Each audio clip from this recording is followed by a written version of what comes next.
I would be talking to you sitting down as I have a number of notes and and as far as my guru, Professor Chausarkar sir, he spoke without any recourse to any notes, and he does not need anything to refer to anything while speaking, and so he could speak eruditely while standing up. Uh, it is my great privilege and honor to be before you all and to speak from this historic place. Uh, it is indeed a great honor to speak from a place which was at the heart of the Indian independence movement. And I have been a teacher of history over my life in my life, and I always uh, felt that it was this command center of Indian national movement, which was here in Manipur and which housed Mahatma Gandhi for a number of years. He took a number of decisions, important decisions here in Mani Bhavan, and now I am speaking to you all from this very historic place. I thank Dr. Usha Thakkar Madam and Raksha Mehta for inviting me here to speak before you. Uh, I know that I have been invited here because I recently edited a book, आपल्या स्वातंत्र्य सैनिक गाथा आपल्या स्वातंत्र्य सैनिकांची, which translates in English into a saga of our freedom fighters. This is a book I edited along with a colleague of mine, which is yet to publish, but I have given two copies to Professor Usha Thakkar, and it contains biographical notes on about 366 freedom fighters from the districts of Kolhapur, Sangli, and Satara. So it was a collective effort. A number of people contributed to it, especially students from all over this Shivaji University, teachers. All of them contributed. More than 200 people were linked with this project, and I had the luck actually to coordinate it. Also, my name is on the book, but it was a collective effort which was taken by a number of people. And uh, what we realized was while doing this year, we used to podcast a biography of a single independent fighter every day for 1 year. And every day we podcast one single or 10 minutes biography of a single freedom fighter who was unknown. I mean, most of them are unknown or lesser known. By lesser known, I mean that their contribution was tremendous. It was very valuable, but they are not represented anywhere in history books or anywhere in articles, or they are not generally known to the public. But yet, their contribution was a tremendous one, and their suffering and their sacrifice was also a major contribution they did. So, what does this book or what does this compilation of all these biographies show us? It shows us that the fight against colonial rule wasn't one single movement which was unified from above and consisted of many small struggles happening here and there, especially in the rural areas. Now, what our history books represent is an what you call a simplistic narrative of the freedom struggle. It is a good thing because it gives you an framework by which you can understand what events took place. But if you read these biographies, you will find that they had their own struggles to fight, and they chose those struggles. Many freedom fighters, especially the women. When I read the biographies which we have compiled in the book, especially of women freedom fighters, I came across a number of uh, women who were just fighting for their families, but had to take part to protect their families, their sons, their husbands, their brothers. So they were forced actually to fight, and they had to fight to preserve their families, to protect them from the police action. So a lot of people were thrown into the struggle also.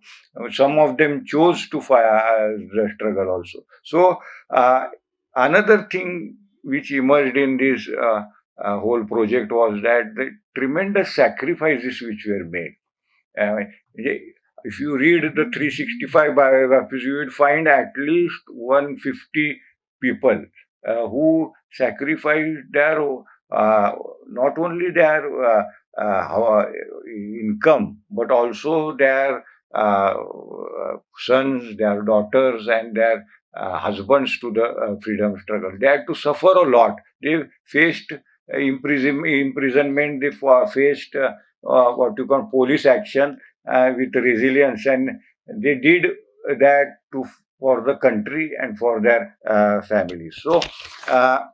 These stories have a rich, give us a rich and detailed history of what, and that shows that many sides of the freedom struggle, or there were many sides to the freedom struggle. The second part of the book has 11 interviews which were taken by Professor Arun Bhosle, who was a former head of history department, Shivaji University, and who worked in the 1970s 1970s on in the freedom movement in Satara district, the Prati Sarkar movement, and he had contacted 11 freedom struggle fighters who were there living then, and he had taken interviews and had notes with him. So we compiled those notes, and the second part of the book has detailed interviews with these 11 freedom fighters. So we get a personal insight also on how the freedom struggle took place, what were their feelings, what were the events they participated in,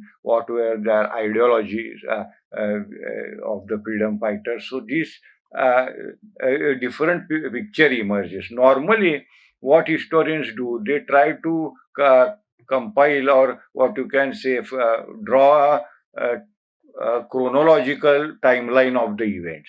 Their main focus is the events which took place during the freedom struggle. They do this by using reports, government reports, by using newspaper news, or by using oral interviews also. But while doing, we our focus was not the events. Our focus was the freedom fighters themselves. So we were more interested not in what happened or what took place. We were interested in what they thought their contribution was. And their family members, so many of them had died, of course. Their what contribution their family members thought that they had made. That was the focus of our study. And this, we realized that this was an different thing, because a chronological narrative, or a narrative mainly based on sources, doesn't give us this inside picture of the story which we had by compiling these short biographies of 366 freedom fighters. Uh, we were interested in their personal sacrifices they made, the ideas that motivated them, and also, of course, the historic events that they participated in. So, personal sacrifices of freedom fighters are mostly neglected by normal historians. They, they don't tell personal stories. They are interested in the overall picture, from the view from the above. They are more interested. They are more interested in generalizing about the freedom struggle by giving some theory, or giving some insight into the nature of the freedom struggle. But we were not interested in that. We were mainly interested in capturing the contributions of an individual freedom fighters, and we did that. And then we realized a number of things. These 366 biographical notes and interviews bring to fore a number of things which I will try to discuss with you today. Uh, First is influence of Gandhian movement, which was tremendous. Mahatma Gandhi called for non-violent resistance, and his message has found a very welcome, conducive atmosphere in this region of Sangli, Satara, and Kolhapur. For example, take the salt satyagraha. Though salt was not manufactured in Kolhapur, a number of jungle satyagrahas took place, and uh, uh, these jungle satyagrahas, the forest laws were broken by the people. There was this jungle satyagraha of Bilashi, which was a very important part of this freedom struggle. And the life story of Dondi Santu Kumbar from Sangli. It is a powerful and sad example. He was an active participant in this Bilashi jungle satyagraha and ultimately sacrificed his life becoming an martyr. So we find that such Birashi comes in a number of biographies of a number of freedom fighters. And similarly, there is Ramchandra Krishnaji Patil, who provided strong leadership to Jungle Satyagraha in Shirala. Now, these names are known to the specific localities, but larger region, people of larger region do not even know that they existed. So Gandhiji's program of community work also, it found a number of followers in this region. One common form was Prabhat Peris. You find the mention of this Prabhat Peris almost through a number of biographical that we undertook by Prabhat Peris here, we undertook Prabhat Peris in Satara, Sangli. So freedom fighters, they were first at the first stage, they were enrolled through this Gandhian program of Prabhat Peris, then boycotting foreign goods. This was also an uh, uh, a measure which found a large support in this area, use of Swadeshi, and these are the activities which are mentioned numerous times in this biography. Almost every freedom fighter, some time of the other, participated in this Gandhian technique of resistance. In a way, this form of freedom or the struggle for freedom through these activities was woven into everyday life and turned ordinary actions into political statement. And with this Gandhian technique, there was also an underground movement also which was taking place, and that was through a number of groups which were developing parallel to this peaceful movement, especially during the times of Quit India movement of 1942. Now this was an feature which was especially true in parts of Satara, and there are a number of activities of sabotage taking place. Yeah, derailing rains, cutting telephone lines, burning down government offices. These were not random acts. There were carefully planned strikes which took place throughout this region. Looting of trains, a number of biographies. Looting of trains was part of that struggle. Three Brahmi, Jejuri, and Gargoti incidences are we come across these incidences in number of biographies. This mention of Tufan Sena. This was part of the Prati Sarkar movement, which was a Tufan Sena was a group of youth which was formed under the Prati Sarkar, and it also undertook a lot of sabotage activities. Then, as we discussed earlier, there was impact of Subhash Chandra Bose also. For example, this Daniel Daulat Kale of Kolhapur joined INA and took part in dangerous sabotage missions. Then Shankar Maruti Patil of Sangli also served as one of Subhash Chandra Bose's personal bodyguards. And INA soldiers like Nanak Singh and Man Singh, both these soldiers, they took training in the INA, then returned back to Satara and then gave training to the freedom fighters of the Prati Sarkar. So these armed Prat required a vast and resilient support network. So these sabotage activities were taking place, but it was not happening in a vacuum. It was supported by the local people of Satara and Sangli, and these Bhumigat, what the underground activists, which we what we call them in Marathi, they had a lot of help from the local people, and for number of freedom fighters. For example, take Manohar Shakaram Patil. By his biography shows us that what risk he took to help the saboteurs. He gave shelter to the revolutionaries, and he was arrested and subjected to very brutal beatings by the British, which left him permanently disabled.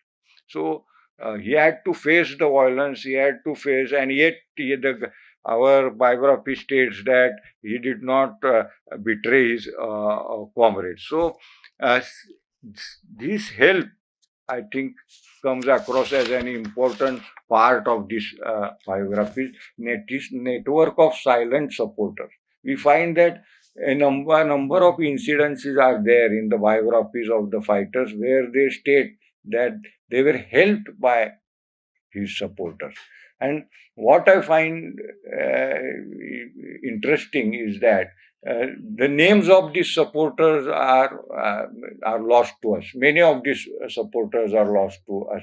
So when we say freedom fighter, we just mean the person who took part in the struggle. Actually, there were people who were supporting him. Without their support, this could not have happened.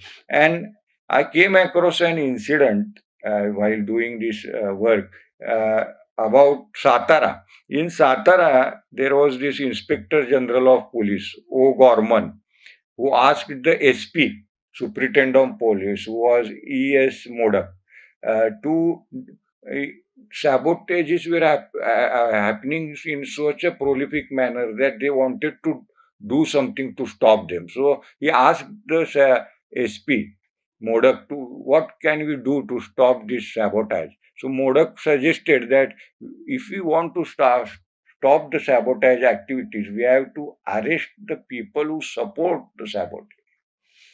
We cannot, because they are not telling the names of who is conducting the sabotage. So unless we arrest the saboteurs, we will not be able to control the sabotage activities. So Gorman said, then you arrest the supporters. So he went to the district magistrate, who was a person called Chambers. And his district magistrate said, I cannot give you permission to arrest because there is no concrete evidence.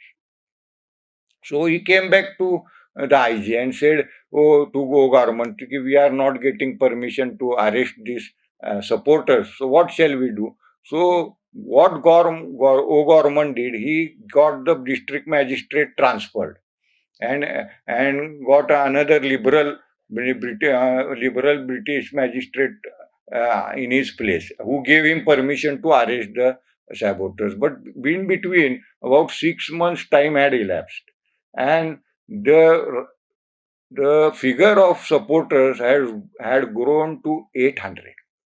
So Modak arrested 800 people, and he put him in jail. Many of them were put in Yerwada jail without any concrete evidence. Many families of many freedom fighters were arrested due to this. Even Nagnath Anna Naikwadi's mother was arrested during this time only, because this district magistrate gave them permission. So there is a list of 800 people, but their whereabouts are now not known, and we have lost all information about them.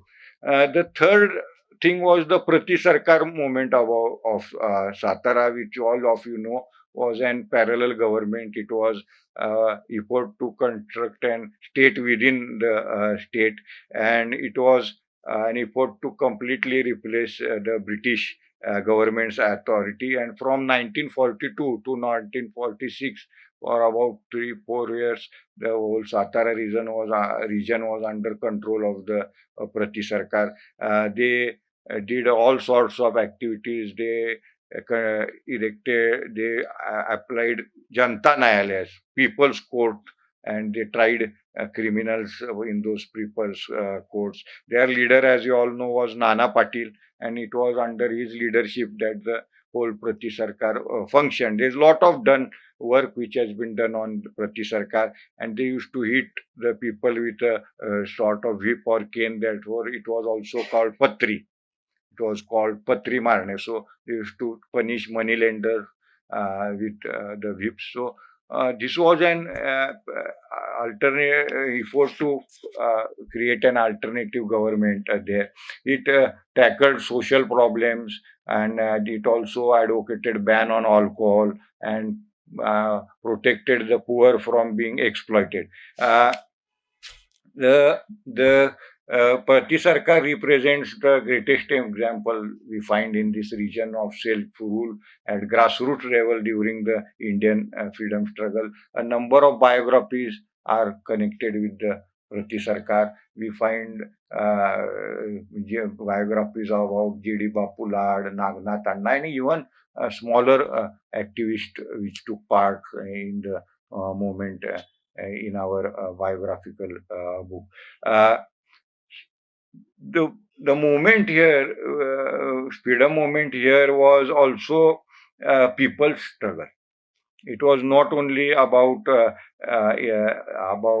elite. There are many historians who say that the freedom movement was led by only the elite, and while only the elite people participated, and the subaltern, especially the subaltern element. But here we find that this was a truly popular movement. There was participation from all uh, groups of the society, women especially. Their women were at the forefront of the struggle, and this is what is an important contribution, because these 366 uh, biographies have a lot number of women who contributed, like Lilabai Malawade, who organized a women's march and threw tar on the statue of an British official. She was uh, sentenced to hard imprisonment. Then there was this Padmavati Kulkarni, who turned her home into an critical center of underground network. And Indumati Patankar mobilized about 3,000 women into a revolutionary cadre, leading the British to declare her a traitor. And the price was this of this activism, especially of the women, was immense. And this is clear from the case of Kashibai Hanbar of Kolhapur. Uh, in October 1944, in Kolhapur, the police came knocking at Kashibai's door, and they have actually wanted information about her son Mallu, who was participating in underground activities, and they have forced her uh, to tell her name. They asked her to where Mallu was living and where he was hiding, but Kashibai Hanbar, she refused to tell any information. And what happened next was recorded in court documents that exist today. The sub inspector grabbed this mother by her hair, forced her to the ground, and beat her with her fist. They stripped her of her sari and struck her with leather straps. In an act of unspeakable cruelty, they threw chili powder on her private part. Her husband, who tried to protect her, was kicked and beaten alongside her. Kashibai spent 3 weeks in hospital, unable to move from her bed. Later, when applying for a freedom fighter's pension, she wrote something profound. Uh, she said, I was never imprisoned, but my sufferings were much more than physical imprisonment.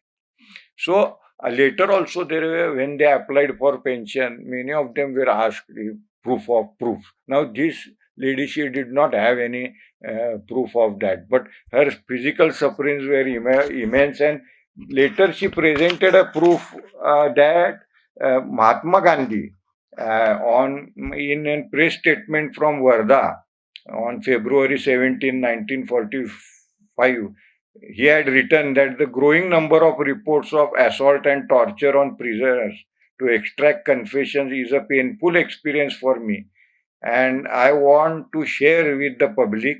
And he specifically cited the Hanbar case. So that was the proof of newspaper news which she had to give to get her pension.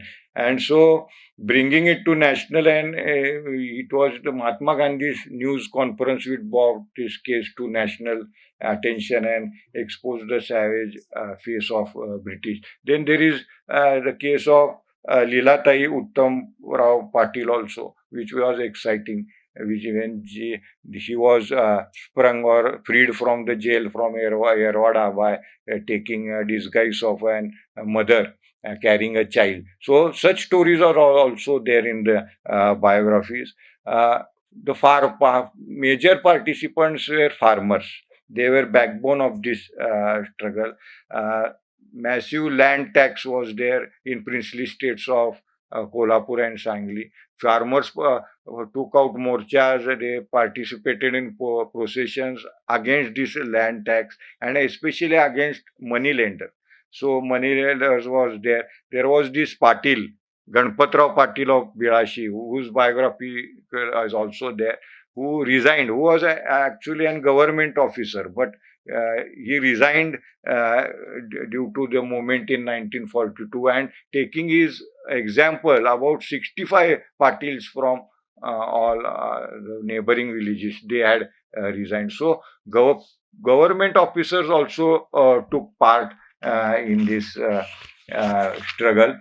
Uh, there were teachers and students also. Shripal Abha Alashe, who was known as Master from Kolhapur, ran a group called Hindustani Congress Dal starting in 1930. He wasn't teacher, but his biography is there. He started a separate organization to induct students into the freedom struggle. Then there is Pandurang Patil, Govind Patil, known as Pandu Master. He was a major of Prati Sarkar. He was also their influential teacher who led the marches, worked underground, and became the moral guide for the whole community. There are students of 17-year Tukaram Ramchandra Bharmala of Murgud. 17-year-old, he was killed in confrontation with the British 1942. Then we have Shyam Edekar sir, who recently died, who was a 13-year-old boy at that time and who had raised the Indian tricolor flag at his schools. Lawyers, doctors, other professionals were also there. Workers and businessmen were also involved. Kirloskarwadi factory, this incident comes in two or three biographies. There was a factory of the Kirloskars in Kirloskarwadi, and the workers of Kirloskarwadi participated in two or three big demonstration against the British. But the Kirloskars, they did not. The British requested the Kirloskars to take action against them. So, but the Kirloskar completely neglected that. So we find that businessmen were also in favor of the people who were participating, their employees were participating. Then there was this Anna Sakaram Guru, who was a government servant and who passed secret information to government to the revolutionaries. So all this was a struggle where every strata was involved. It was not just limited to one section. People were mainly influenced by Gandhian ideology and other ideologies like Marxism or socialist ideology also. We find that the commitment to political freedom and social transformation was defining of this region. It was not only against the British, it was also about the society, and the freedom fighters were deeply committed and engaged in ideological debates as well as simultaneously work to address the social ills of the society. So we find that these ideological debates were taking place, ideological complexity was there. And it was not only Gandhism or only Marxism, it was a mix of both. The early phases Gandhi philosophy was prominent. There are many prominent Gandhian activists also, especially Bhavan Kore, who was called Gandhi Kaka, Dattaji Shinde also. He was an Gandhian person who believed in Gandhi. But there were others also, and One incident in, I think, Nathaji Lad's interview, it tells us about an incident in 1944, which took place between Gandhiji and Nana Patil. And for years, Nana Patil had been leading the Prati Sarkar, and Nana Patil stood before Gandhiji, perhaps expecting condemnation because he had conducted a number of sabotage activities, derailed passenger train, looted temples, and other things. So he thought that maybe Gandhiji will condemn him for doing or participating in such violent actions. Uh, uh, Gandhiji said, I don't know if what we did in Satara fits with your philosophy of truth and violence, he said. Yes, we derailed trains, but never a passenger train. Yes, we used force, but only against those who committed murder, rape, or robbery. We bait police informers because without doing so, we couldn't have sustained our movement. We followed your call to do and die from August 1942. When you said if national leaders were jailed, every Indian should consider himself independent and fight the British according to his own understanding. That's exactly what we did. We fought using the guerrilla tactics of Chhatrapati Shivaji Maharaj. So that is what he said to Mahatma Gandhi. And Gandhiji replied, Nana Patil, he said, whether your movements fits my philosophy or not is not as important as the fact that you kept the 1942 freedom movement alive.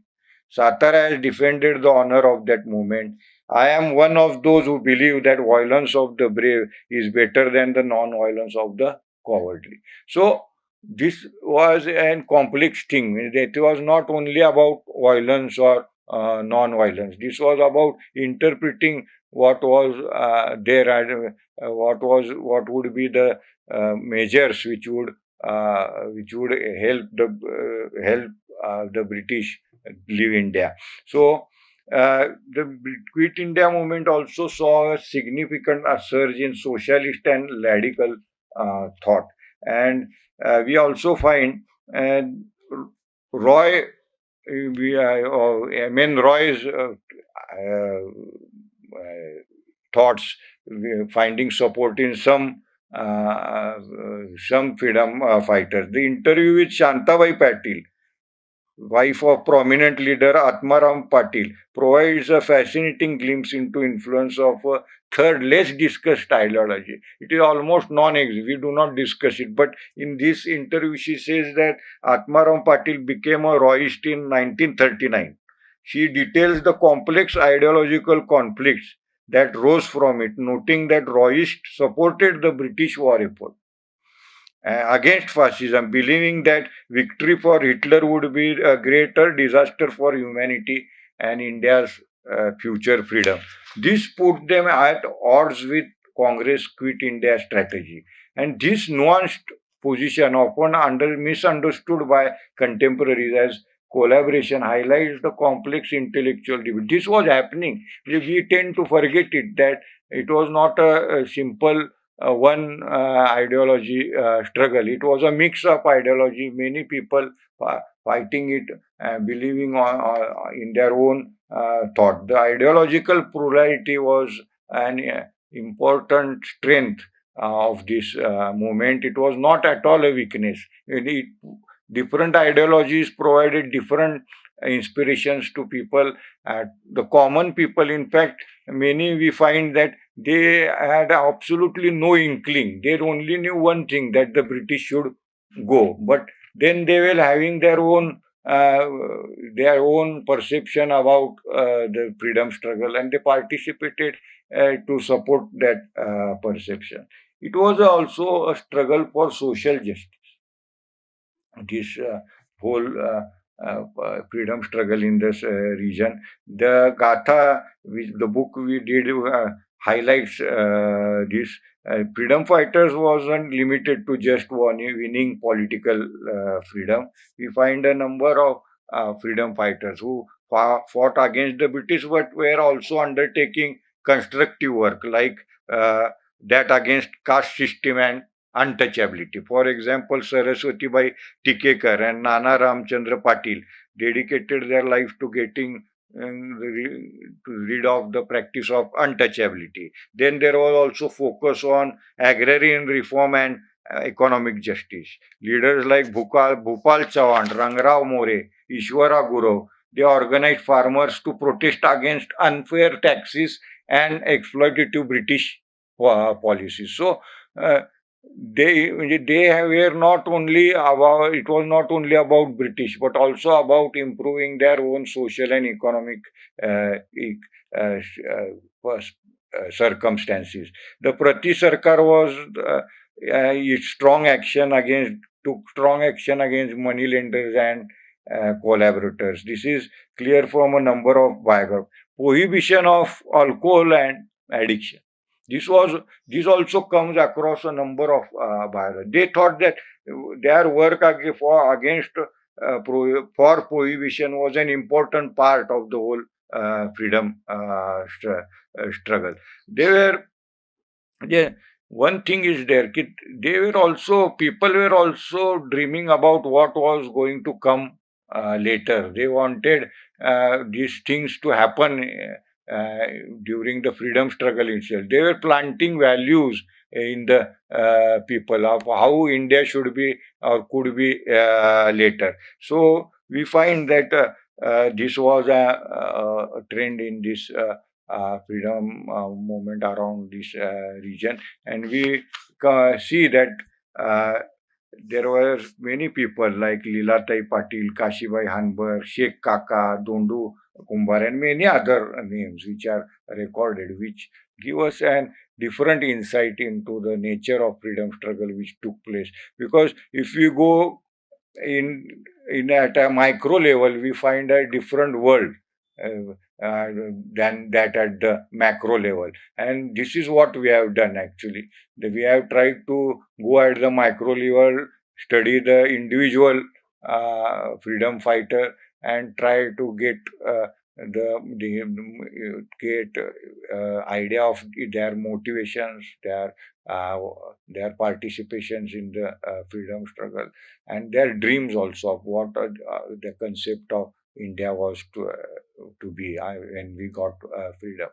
So for me, it was an for 1 year we were working on this project, and it made me revise a number of things which I used to think about India's struggle for freedom, especially living in Kolhapur. I have thought that Gandhian movement was not so influential in that region, but this has completely changed my view. To almost all common people, they were under influence of Mahatma Gandhi, especially their constructive ideas, and they had a specific idea of what the philosophy of Gandhism was, and they used it to participate in the freedom struggle. Uh, so this is a book which I think will be helpful to many people to study the freedom movement in Western Maharashtra. I think it was a collaborative contribution from a number of people. I just led the project, but without the efforts of many students, without the efforts of many teachers, it would not have been possible. Uh, there were hundreds. Means we could have got another 366 for next year, but the whole effort was so strenuous that we stopped at 366. But the point is that uh, these at least these names should be recorded somewhere. For example, any name which we come across and in the freedom movement papers should be uh, at least recorded as an person who participated, though, because the government recognition is a completely different thing. For example, these 800 people who were arrested for supporting the saboteurs in Satara, they have not at all got the recognition. So they have been arrested, but I don't think any of them applied for an pension or this. So their names are have lost, and many of those 800 uh, people are women. They are brothers and sisters and relatives of the freedom fighters. Their names are they were as much responsible for our freedom movement. And second thing is other forms like prohibition or Prabhat Feris. People who participated in that thing also, have not at all been recognized as freedom fight. Only people who were arrested and faced jail were given the honor of being freedom fighters. And in this 366, there are many who are not been arrested, but their contributions are as much important, I think. And it was a great pleasure to come here and talk to you about my book. I once again thank Professor Usha Thakkar Madam for this opportunity. I also thank all of you who have patiently listened to me. Thank you. Thank you.